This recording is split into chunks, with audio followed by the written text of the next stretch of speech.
السلام عليكم ورحمة الله تعالى وبركاته على قناة وصفات هنا. كنتمنى تكونوا بخير وعلى خير دائما، تكونوا بأحسن الأحوال ديالكم. اليوم بإذن الله غادي نوجد معكم طريقتي اللي كنحضر بها العسل، ناجحة ومضمونة مليون في المليون، ماشي 100%. كتجي رائعة وأحسن من هكا من المحلات. وكما كتعرفوا رحنا مقبلين على شهر رمضان الكريم، الله يدخلو علينا بالصحة والهنا وباش ما بغيتو يا ربي. غادي نوريكم اليوم الطريقة ديال العسل، كيفاش كتصايبوها، يعني بطريقة تكون ناجحة. كما كتعرفوا في رمضان حتى نديرو بزاف ديال المعسلات اللي هكا كنبغيوهم حنا وكيبغيوهم وليداتنا، فضروري نكونوا عارفين الطريقة اللي نحضروا بها عسل ناجحة. يعني كنقدروا نستخدموها بجميع المعسلات، وطبيعة الحال راها صالحة حتى للأكل. كنتمنى تتبعوا الفيديو من الأول حتى الآخر وينال الإعجاب ديالكم. كما كتشوفوا البنات راه مقادير جد بسيطة وتقريبا موجودة في كل منزل. عندي هنايا 2 لتر من الماء غير بالروبيني، يعني ما عادي ما سخون ما والو. وعندي هنايا قالب ديال السكر ما يعادل 2 كيلو نتاع السكر. كما كتشوفوا اللي بغى يدير غير نص المقادير البنات يقدر يدير لتر ديال الماء وقالب ونص قالب ديال السكر، يعني كيلو ديال السكر. كاين اللي كيبغي يديرها بسنيده، انا كنفضل السكر. وهنا البنات المكون اللي كيجي زوين بزاف بزاف بزاف، خصوصا الا ما كانش عندكم مسكه حره، هو الفانيلا. كما كتشوفوا درت راس معلقه صغيره ديال الفانيلا، وهي راه الثمن ديالها جد رخيص كما كتعرفوا. يعني كنديروا غير واحد الشويه البنات ما كنكتروش. اللي ما متوفرش عنده مسكه حره يديرها، ولا حتى الا بغى يديرها مع مسكه حره يديرها. يعني كتعطينا واحد المذاق زوين بزاف ورائع، يعني ما كتشبعوش من العسل نهائيا. عندي البنات هنا عواد ديال القرفه اللي فايت ليا من قبل غسلتهم.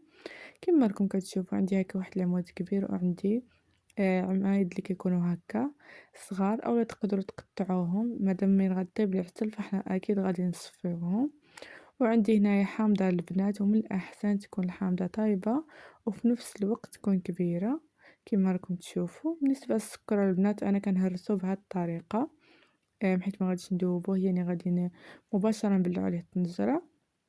فكنهرسو بهاد الطريقة باش في الساعة هكا كيدوب وفي الساعة كيوجد، وكتجينا العسل زوينة بزاف. يعني تقدروا تهرسو على 3 ولا 4 ولا القطعة اللي بغيتو نتوما. كناخدو هاد الحامضة البنات وكنقطعوها. كاين اللي كيديرها يعني هكاك صحيحة، كيديرها كتوقب وكيديرها صحيحة، وانا كنقطعها هكا دوائر حيت من بعد غادي نستافدو منها البنات.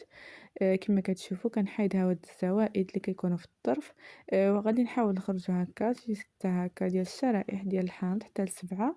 وبالنسبه لهاد الشرائح البنات ملي كيطيبوا في العسل بصراحه كيجيو رائعين وزوينين بزاف، وكاع داك اللب اللي كيكون لداخل راه ما كيبقاوش، يعني كيبقاو غير داك الدوائر ديال الشرائح. تقدروا تدسوهم وتزينوا بهم الكيكة ديال الحامض. من ديروا هكا شي كيكة ديال الحامض تزينوا بهم من الفوق، بصراحة كيعطيو واحد المنظر زوين بزاف. وحتى المذاق ديالهم البنات راه كاين اللي كيبغي يعني كياكلهم غير هكاك كيجيو زوينين وطايبين. غير يا البنات حيدوا لهم هاد العظم، ضروري تحيدوا لهم داك العظم اللي كيكون فيه، باش هكا العسل ما تجيش هكا مره والمذاق ديالها يجي زين. فتاكدوا باللي حيدتوا لهم العظم كامل. وكما راكم كتشوفوا درت هنايا 6 ديال الشرائح. الا كانت عندكم هكا حامضه صغيره فديروا 2 حامضات، ومن كتكون هكا كبيره فاحنا كنتحصلوا العسل زوينه، يعني كيجي فيها المذاق زوين بزاف ديال الحامض. كما كتشوفوا نظفتهم كاملين. خديت هنا البنات طنجره، وضروري تاخدوا الكوكوط حيت ضروري في الطياب ديالها، يعني خصنا نديرو الطياب يكون قياس. خديت هنايا لتر الاول ديال الماء، كنديرو في الاول لتر من الماء، وكنضيف الفانيلا. كما قلت لكم البنات اللي عندهم مسكه حره يديرها، انا اصلا ما كانش عندي مسكه حره فدرت الفانيلا وعطاتني نتيجه اللي زوينه بزاف ورائعه. وما كثرتش بها البنات، راني يعني واحد الساشي ديال الفانيلا قسمتها هكا على 4 كما كتشوفوا. درت غير الشا صغيره، وكما كتشوفوا كندير دوك القطع ديال السكر في الماء. اللي بغات البنات دير كما قلت لكم دير نص قالب ديال السكر ويترو ديال الماء ديرها. انا هاد الكميه اللي عطيتكم البنات راها كتخرج كميه اللي ما شاء الله، يعني بقالب ديال السكر كنخرجوا كميه دي كتيره ديال العسل. يعني تقريبا راه كيبقى لنا داك الماء كامل اللي كنديرو، يعني كيتحول للعسل، يعني كتعطينا كميه كتيره بزاف ديال العسل. واحد الكمية اللي كتيرة وعاقدة وفي نفس الوقت زوينة بزاف وصالحة للأكل والمعسّلات. كنضيفو الشرائح ديال الحامض حتى داك الفتات البنات ديال السكر حنا كنضيفوه أكيد ما غاديش نخلصو فيه، وكندير هنا الشرائح ديال الحامض وبطبيعة الحال أعواد ديال القرفة. إلا كان عندكم هكا عوايد كبار ديروهم كبار، أولا تقدروا تقطعوه قطع صغيرة بهذا الشكل وديروا واحد العود كبير، يعني حسب الرغبة ديالكم. غير يغسلوه مزيان البنات كما كتشوفوا. من بعد ما درت أعواد ديال القرفة كنزيد ليترو اللي بقى لي ديال الماء بهذه الطريقة اللي راكم كتشوفوا بها. بالنسبة للطياب البنات فضروري تطيبوه يعني المدة اللي كنقول لكم وبالطريقة اللي كنقول لكم. بالنسبة للطياب البنات راه كيطيب 2 سوايع، كنديرو يعني 2 لتر ديال الماء، 2 كيلو ديال السكر و2 سوايع في الطياب.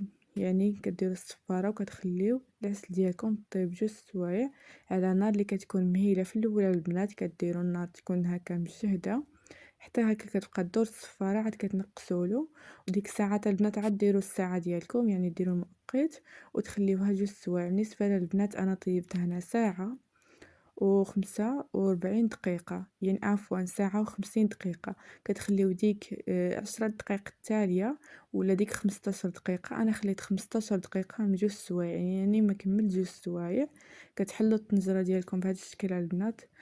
كما كتشوفوا راه سخون بزاف، كما كتشوفوا اللون كيولي عاقد، ولكن هو كما كتشوفوا راه باقي خفيف، يعني باقي لنا مرحلة ثانية باش هكا كنتحصلوا عسل تكون عاقدة وزوينة بزاف. كما كتشوفوا عندنا هنا اللون ديال العسل والحامض باقي ما وصلش في اللون اللي بغيناه هنا، يعني كنخليوه يطيب حتى كيولي مقرمش. اللون ديال العسل ها هو، غير هي خفيفة البنات. هنايا درت واحد الحبة ديال الشبة هنايا تقطع ليا التصويرة البنات غير صغيرة قد هكا الجلبانة، يعني عاد صغر منها غير شوية. تقدروا تضيفوها في الاول، انا خليتها للتالي البنات وضفتها وخليت ديك 15 دقيقة. العسل كطيب على نار اللي كتكون مجهدة شوية، ولكن ما درت الصفارة يعني الطنجرة محلولة البنات، يعني هكا كتغطيوها غير واحد شوية وكتخليوها كطيب ديك 15 دقيقة اللي بقات.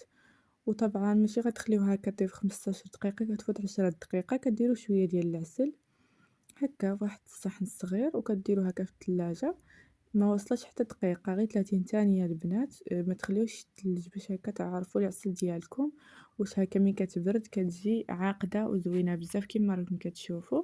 طيبته هنايا 10 دقائق. بالنسبة للشفا البنات راه تعقدو كيجي زوين بزاف وعاقد. وإلا ما كانتش متوفرة عندكم تقدروا تستغناو عليها، طيبوا العسل ديالكم وقت كتر شوية. كما كتشوفوا البنات راه العسل كتعطينا كمية كتيرة، واخا البنات راه هنا خفيفة راه عاقدة. صافي البنات منين قلعتها من الثلاجة كما كتشوفوا العسل عاقدة وزوينة بزاف كما راكم كتشوفوا. انا خليتها هكا في الطنجرة حتى بردت واحد شوية، ومن بعد صفيتها من الحامض وحتى من ديك العوايد ديال القرفة اللي كانوا فيها كنصفيوها مزيان وكنحطوها هكا في إناء. ولا كنا هكا غادي نحتفظوا بها كنحطوها في أي حاجة بغينا نحتفظوا بها. وكما كتشوفوا كنخليها كتبرد مزيانه البنات.